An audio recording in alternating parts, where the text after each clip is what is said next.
안녕하십니까. 관리번호 1번입니다.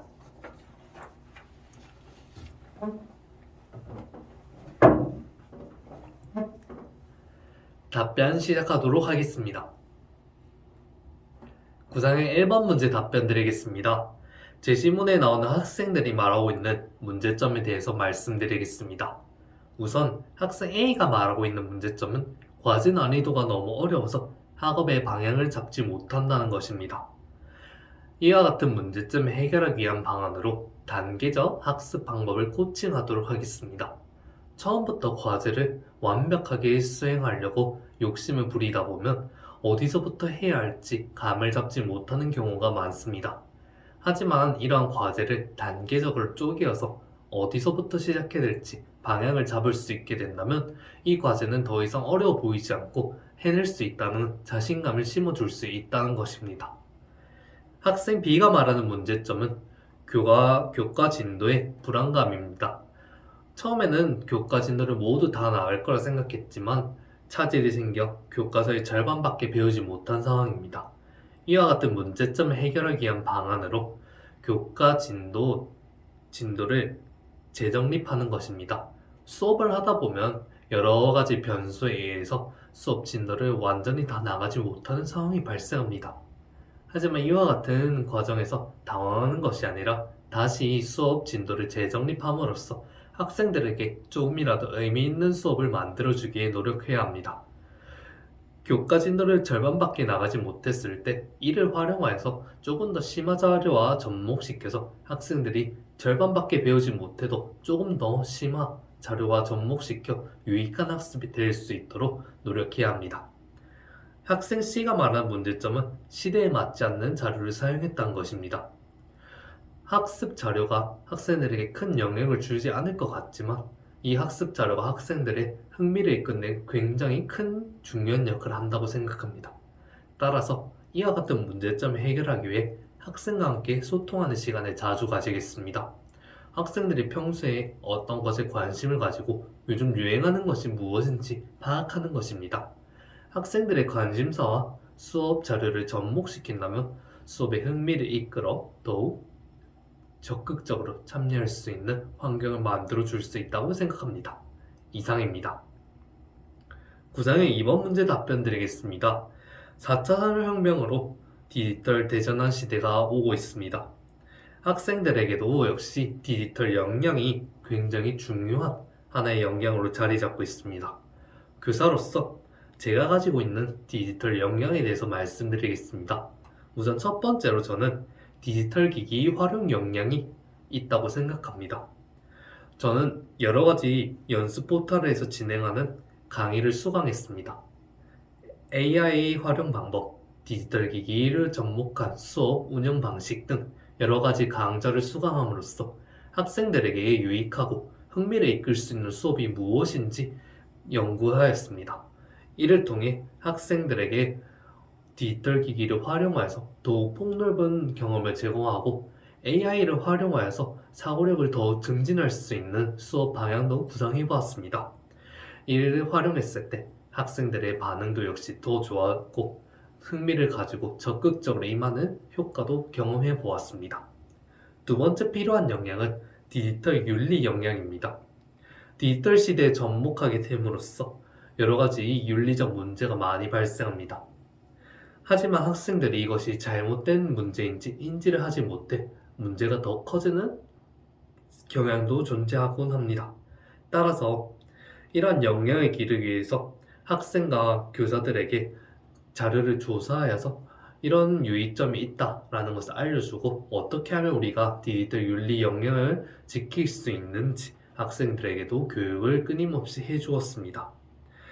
따라서 저는 디지털 시대 이 두 가지 역량을 길러서 저희 경남교육청 철학인 미래성을 담지한 교사가 되기 위해서 끊임없이 노력하도록 나아가겠습니다. 이상입니다. 구상의 3번 문제 답변 드리겠습니다. 다음 제시된 1, 2의 교육적 의미에 대해서 말씀드리겠습니다. 우선 1번의 교육적 의미는 다양한 단순한 내용적 지식만 가르치지 않고 배움의 욕구가 생길 수 있도록 학생들에게 다양한 경험을 제공하는 것입니다. 단순히 지식 전달만 하는 것이 아니라 왜 내가 이 지식을 배워야 하는지 학생들에게 더 넓은 세상을 안내함으로써 배움의 필요성을 느끼게 하는 것입니다. 두 번째는 학생의 다양성을 존중하고 개성을 발휘할 수 있도록 교육을 하라는 것입니다. 학생들은 예술가로 태어났기 때문에 각자만의 개성, 역량이 있다고 생각합니다. 그렇게 그 역량을 발휘할 수 있도록 저희 교사들이 도움을 제공해야 합니다.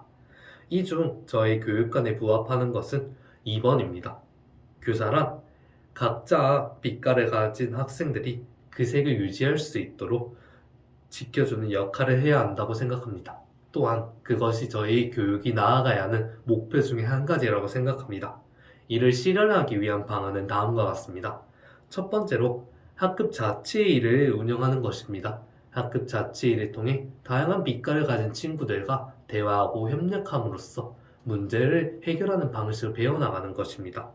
이때 자신의 빛깔을 없애는 것이 아니라 각자만의 빛깔을 융화시켜서 어떻게 다 함께 공존할 수 있는지 그런 방법을 배우게 하는 교육이 필요하다 생각합니다. 두 번째로 프로젝트 수업을 운영하는 것입니다. 수많은 개성을 가진 아이들이 하나의 과제에 대해서 각자 바라보는 생각이 무궁무진하게 다릅니다. 그렇기 때문에 각자만의 방식을 이용하여서 과제를 어떻게 다양하게 표현할 수 있는지 친구들과 생각을 공유하고 또 함께 문제를 해결하기 위해 머리를 맞대는 과정 속에서 사고의 폭이 더 넓어지고 자신의 빛깔은 더욱 다채로워질 수 있는 환경을 마련해 줄 수 있다 생각합니다. 마지막으로 저희 경남교육청에서 실시하는 메이커 교육을 운영하는 것입니다. 학생들은 상상력이 굉장히 풍부합니다. 이 상상력을 현실로 실현할 수 있는 메이커 교육을 진행함으로써 자신의 머릿속에서 이제 둥둥 떠다니는 그런 지식이 아니라 직접 손으로 만들고 창작해낼 수 있는 기회를 제공하여 자신의 가능성을 실현하는 교육을 제공하는 것입니다. 이와 같은 과정을 통해서 개성과 가능성을 실현하는 교육을 제공하는 것이 저희 경남교육의 방향이라 생각합니다. 따라서 이를 위해 끊임없이 노력하는 교사가 될 수 있도록 노력하겠습니다. 이상입니다. 즉답변 문제 잠시 읽고 생각한 후에 답변 드리겠습니다.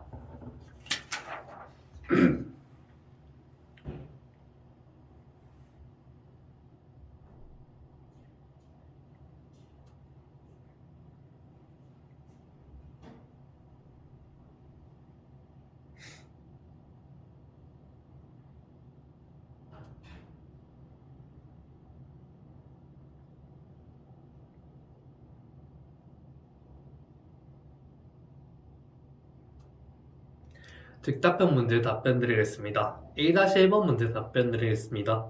두 부장교사 중 제가 함께 일하고 싶은 부장교사는 A 부장교사입니다.